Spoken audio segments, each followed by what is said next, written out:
Hello, everybody. This is our first video episode, and today we want to invite our next guest for the gaming episode, Daryl Vincent, who is a creative director at folklore Games. Hi, Daryl. How are you? Hey Anna, I'm good, thanks. How are you? Good. It's a pleasure to have you here, and as well, just like seeing you as well, even Pleasure online. to be here, and yeah, good to see you as Yeah. well. And maybe can you give a quick introduction to yourself and your background, so when I will Yeah, talk of more about course. you. So I'm currently the creative director at Fail Forward Games, basically running the studio, coming up with the ideas, making sure that everyone at the studio is on the same page, that we're moving in the same direction. And yeah, what we're currently doing is single player games, specifically for console, PC, so like more traditional role playing games, essentially. That's where we're at the moment. So, can you tell us a bit more about your journey into games? Like, what inspired you to, I guess, get into the game development journey?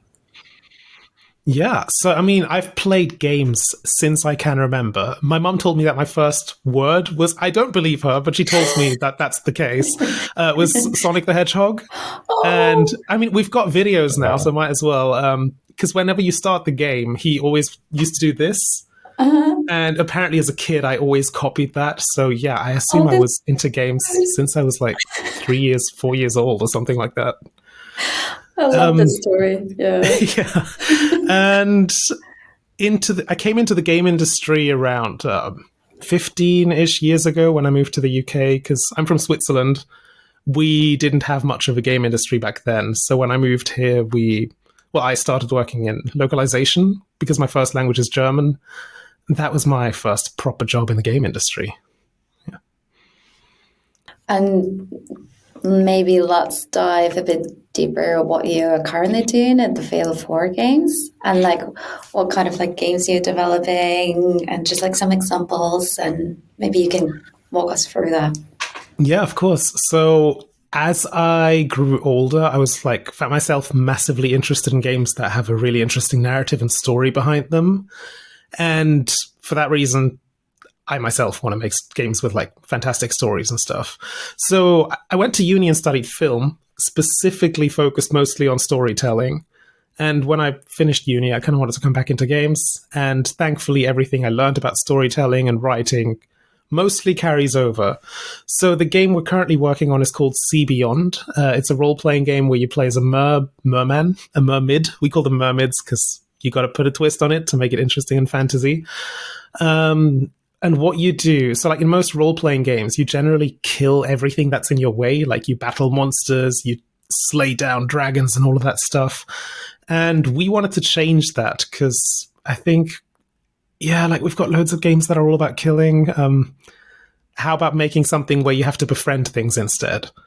So in our game, like animals can still kill you, but you're not allowed to kill them back because that's not a cool thing to do. So like you don't just kill a random fox on the street. So in our game, you have to figure out how to befriend everything that wants to kill you. So, I guess, yeah, what was the inspiration behind that particular game? Like, where did he come up? How did he come up with this concept? And, like, I guess, yeah, why did he choose this particular style of narrative?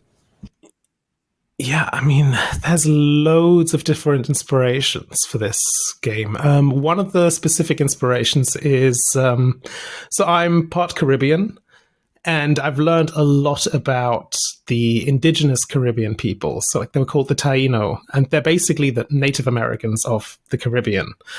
And they had such an incredible relationship with the sea. And the more research I did, like, the more fascinated I was with what I found.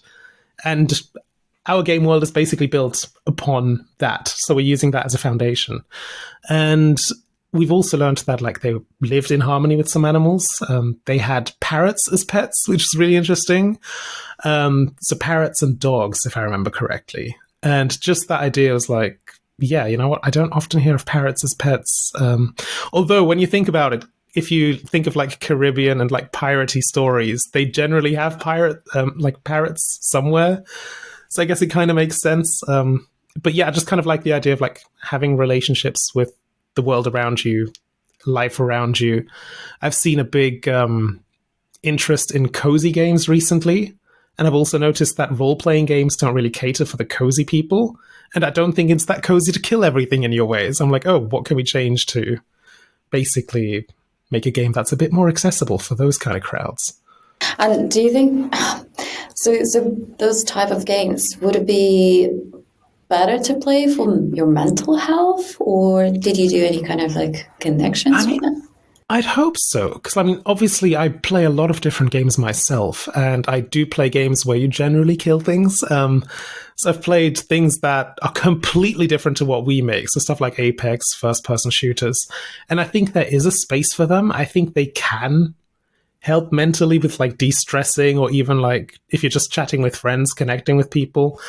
But I also think the stories we can tell in games, what we really cared about is connecting people a bit more with their environments, getting them to learn stuff that they wouldn't know about. So we have lots of underwater sea life, for example, that you get to interact with.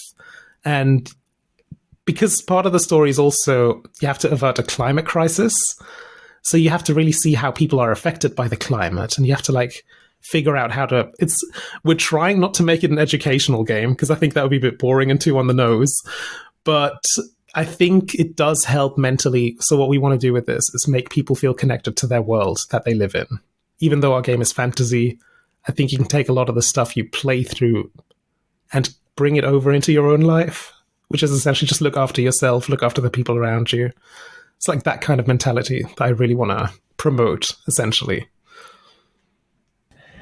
And I guess like who do you think is going to be the target audience for a game like this, or who are you currently targeting, and who would benefit the most from this game? Yeah, so we have two target audiences in mind. One of them would be the people who love role-playing games in general. So there's obviously still a little bit of action in our game, because you can only befriend animals if you survive. So there's an element of survival and challenge in the game as well. So it's going to be interesting, hopefully, to people who love role-playing games in general. So like things like Final Fantasy, things like Persona, like people who love a good story in a game.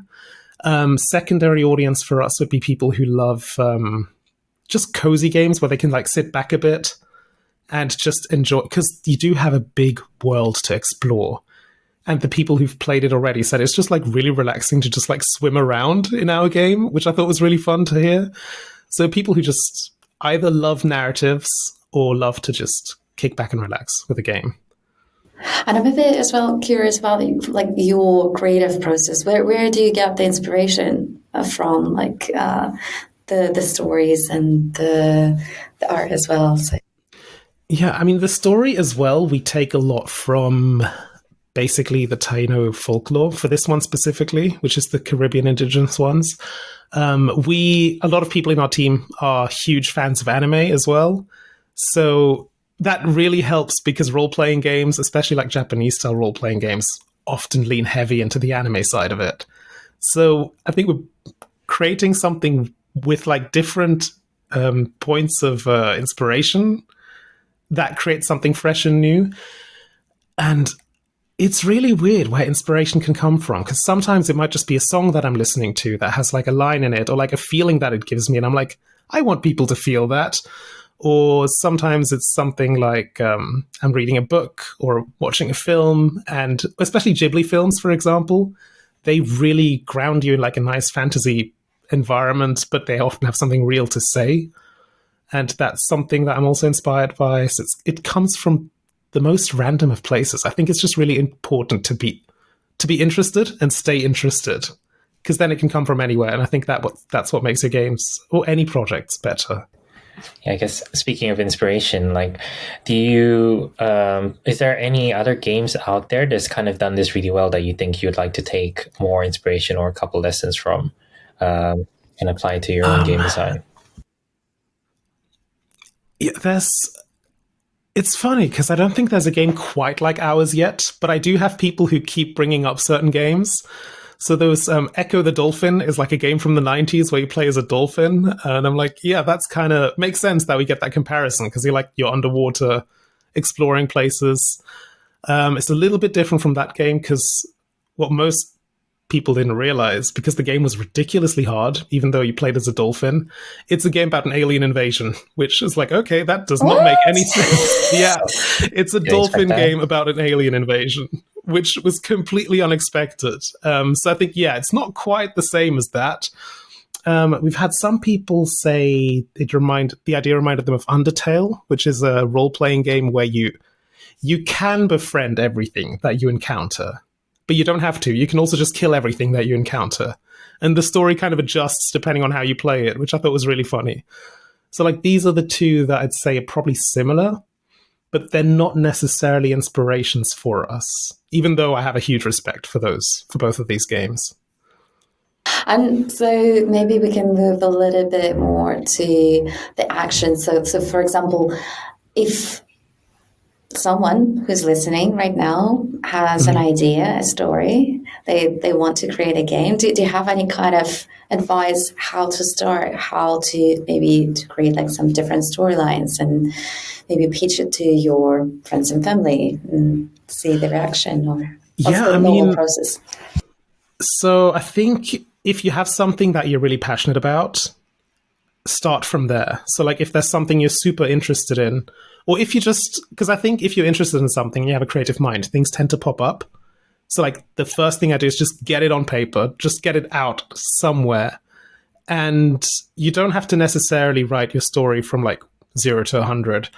Just if you have great ideas that come up, just write them down, see if you can work them in together. And even while you're doing that, keep staying interested in what's out there, so you can become basically a sponge of information. This is a really gross analogy, but imagine you're a sponge, you're just soaking up all the inspiration, and you squeeze that sponge and out comes like your idea. Obviously, something gunky would come out with a real sponge, but you're not a real sponge. This is just like some kind of metaphor. But yeah, so if you get lots of different inspirations, you just make something new. I think it was the Wachowskis who said that everything is a remix. So that is also something that I think can be important to remember. You don't have to make something completely... You don't have to like try to avoid being like other things. It can be helpful to be a bit like other things. Because when you're working and you're making something cool, I think it's important to have reference points. And once you're through that creative stage, you can figure out if you want to make it a product. If you just want to have it as a hobby, do whatever you want and have fun with it. If you want to turn it into a product, you can probably start thinking about who is it for, what kind of things do they like, what kind of games would they like to play, or what would they enjoy, what would they not enjoy. Because we're now thinking of a cozy audience. We're not going to put a gun in our game where you're just going to start killing the sea life. So like once you have your target audience set, I'd say do things with them in mind. You can always subvert expectations, but you're ideally serving something to people who are interested in something. So like that can guide you in how you make your project. I guess like, like how do you deal with feedback when it comes to this, and how do you sort of test some of these ideas? Because I think especially when it comes to a creative endeavor, you kind of want to still have a lot more control with the narrative, but maybe people might find areas confusing or some parts that don't make sense. Like how do you find that balance between, I guess, feedback and applying your own narrative? Yeah, so that's something I think most creators have to get used to. Because especially when you're not used to it, I think you can get very defensive. And especially if you're lacking confidence in your project, you don't know what to listen to, or you might just go, oh, they're wrong. This is wrong. But I think we've noticed it with our own game. Like sometimes the feedback can just purely be technical as well. It's like, oh, this control's really weird, or like make it more fun to control. And then we're like, okay, what does that actually mean? They're currently struggling with this. So what we had right now is our controls were way too precise and mechanical, which would feel great if you're playing a robot game, but you're playing a mermaid underwater. So what we did is like make it looser. So like when you come to a stop, the player character shouldn't come to a stop. Like maybe they should still be like being pushed by the water and stuff like that. So I think first notice that they have a problem. They don't always have the right solution or the answer, but realize that often there is something they want to raise that is real, because you're not making a game for yourself. You're making a game for other people to play. if there's hurdles for them, you need to see why that is. You need to see if that's commonly an issue and what you can do to mitigate that, essentially. So yeah, definitely be open to feedback, because otherwise you're just making a game for yourself. And if that's the goal, great. But if you get feedback, it's often because you're not making it just for you. And so, for example, from your perspective, what are the biggest pain points while developing the game right now in the current climate? I'd say money, straight up. Yeah, money is the biggest issue. So yeah, I think lots of people can relate to that. Games themselves aren't in the best place today, like in this year, because we've had like a crazy amount of layoffs since I think 2023 it started, and it's just kind of not been stopping, the amount of layoffs that have been happening. And with people seeing that, they're also investing a bit less in games. And that, I think, is the biggest hurdle at the moment. So if we can somehow get people confident again that like games actually still do make a ton of cash, even if the industry has not experienced the boom. Like COVID is basically what made companies hire so much. I'm going to go on a bit of a rant here. And after COVID, because like during COVID, everyone started playing so many games. And after COVID, people stopped playing them a bit. And while the boom was happening, the companies hired so much that they couldn't keep on supporting everyone who they hired. But at the same time, it's not like the game industry is disappearing. There's still a huge hunger for games. So I think they just need to manage things better. I mean, I'm positive that it's going to improve, but I think, yeah, especially funding is like a big pain point right now. Job security, which is if you're employed at a company rather than making it yourself, because if you're making your own studio, you have completely different issues. But yeah, am I still on track? Is that kind of what you wanted to know? Yeah, actually. Yeah. Mm-hmm. But I think it's just like it's interesting that you mentioned as well job security, and I think the majority of the creative industries, they experience like 2023, like the strikes, and I think the video game strike was like because of AI. Like, what's your kind of like view on that, and kind of like, is there good and bad, and how maybe just like what possible way we can solve those issues? I mean, there's a few different strikes that have happened, so now they're all kind of merging into one in my brain. Because obviously you had like the big actors strike, which didn't affect the game industry too much, but I'm now drifting off again, because I also had like a foot in film and acting. That obviously, even though it was just like a few months of striking, that has set off almost a wave of like all these projects have been delayed to a point that people had to be out of jobs for quite a while. In the UK, we work on a lot of films and projects that are generally from the States. And even if we don't strike in the UK, that has an effect on our workforce here. With the games, I think it was like the voice actors who might have striked because of AI. Yeah, I usually am generally in support of the strikes when there's something happening that's threatening job security and stuff like that.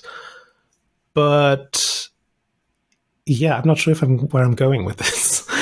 I'm kind of like trying to understand how, like, do you think the artists, even who are working with like in the game industry, should they adopt it or not, or is it kind of like frowned upon, like if you're using it, or you mean AI as a in general? Yeah. I mean, I'm going to be completely honest. We tried it out, and we weren't big fans of it.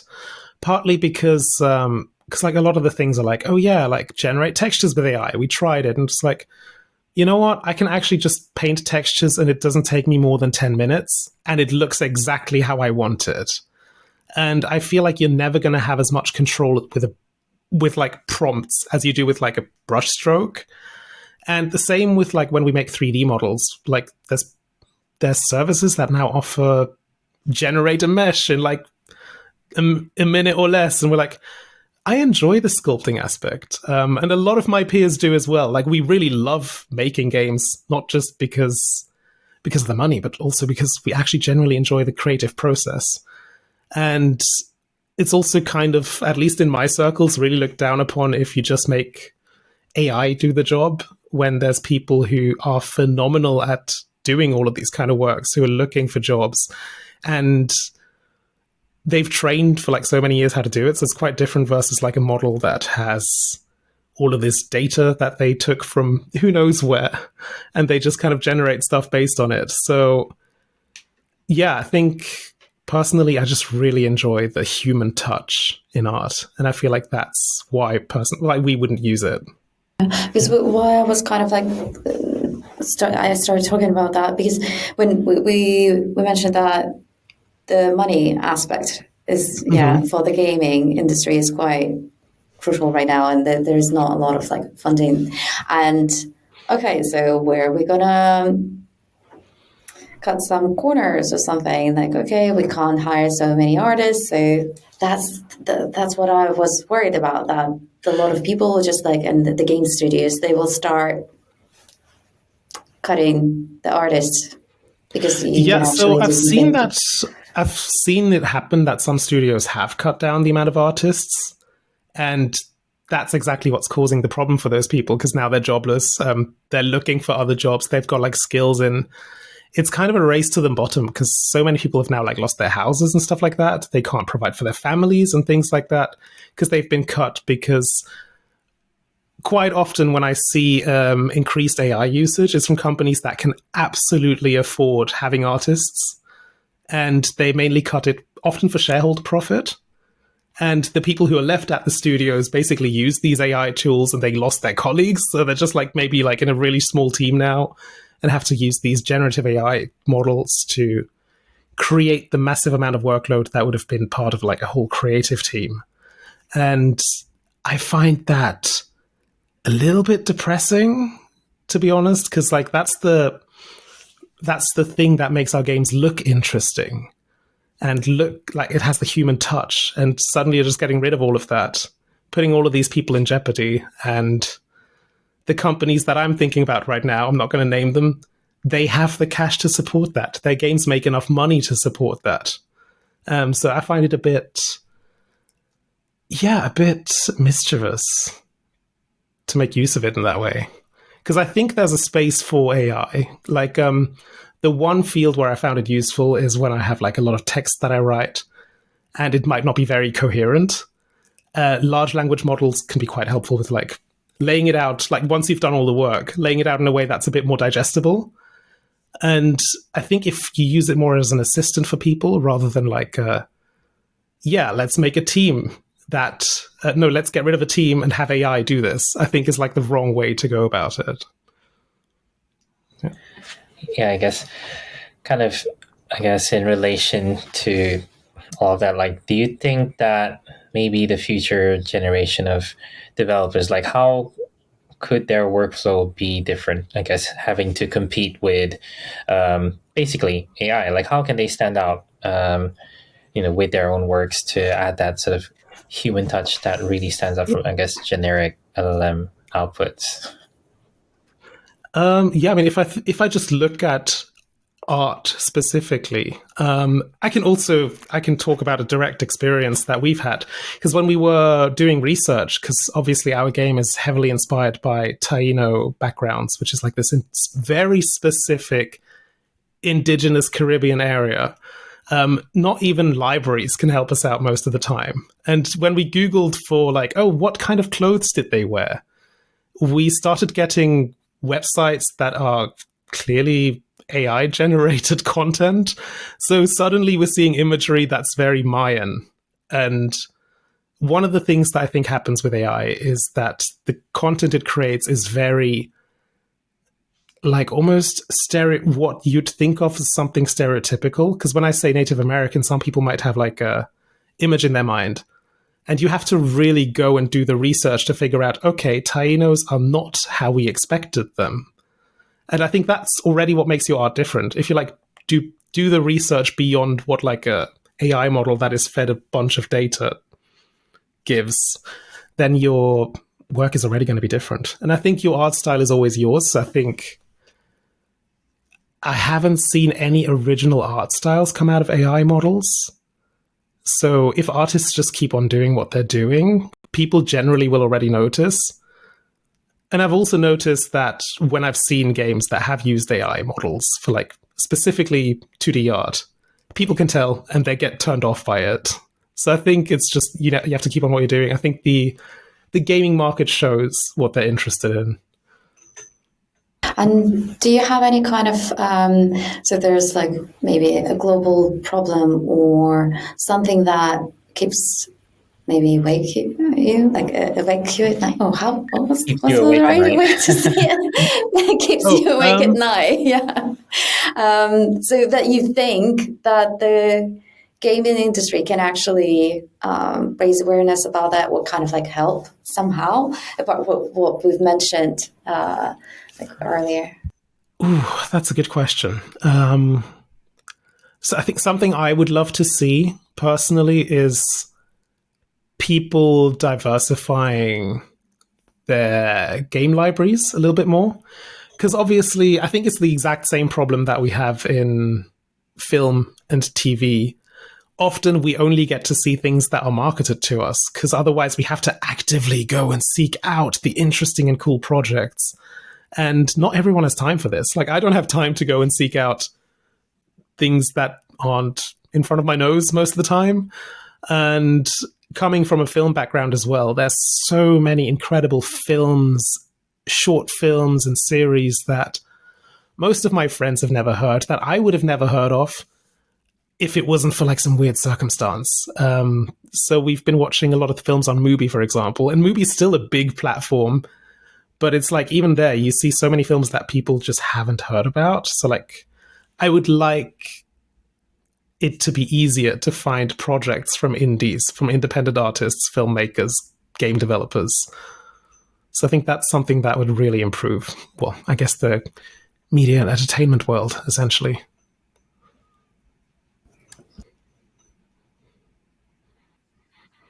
Okay. And do you have any other hopes and predictions for the future of the field as well as your own projects? Yes, I mean, my hope is that people who want to make interesting projects and don't have the means to, that they somewhere and somehow manage to get the support in order to get their projects running. To basically give people who haven't been able to make games traditionally, or like who haven't been in positions of leadership, get a chance to. And my hope is that we basically have a healthy industry where people can support themselves and don't have to like constantly live in fear of losing their jobs and stuff like that. So that's my biggest hope. Yeah. For my own projects, I just want to basically get it running, get it funded, and essentially release it once we're ready with it. Nice. Do you have any sort of a demo of that project currently playable? So we haven't got a demo, but there is some stuff that I can share. So I can send some stuff over if you want to share it with your own audience as well. But because it's not released yet, because we haven't got a publisher yet, we're kind of like very slowly showing a few things. You can see things on, so if you follow us on, I'm just going to give you the website because I don't remember all of our social media handles, but it's failforward.games. There you'll find links to our games, our projects, and social media, and that's where we generally will update people on our stuff. I think this is probably a good place to wrap up. Any last words to our listeners? And like, if I guess you've already shared the website, but if they want to find out more about, I guess, yourself and or your other works, how can they sort of get in touch? Yeah, I mean, so if anyone's interested in my other works, because I also used to do a bit of acting, still do every now and then, that's darylvincent.com. The game website is failforward.games, and we do have a contact section, so if anyone wants to chat games, get in touch. Yeah. Thank you for doing this episode with us. I really enjoyed it, and hopefully our listeners enjoy it as well. So, thank you. Thank you everyone for listening so far, and stay tuned. See you next week. Yeah. Thank you. Bye. Bye.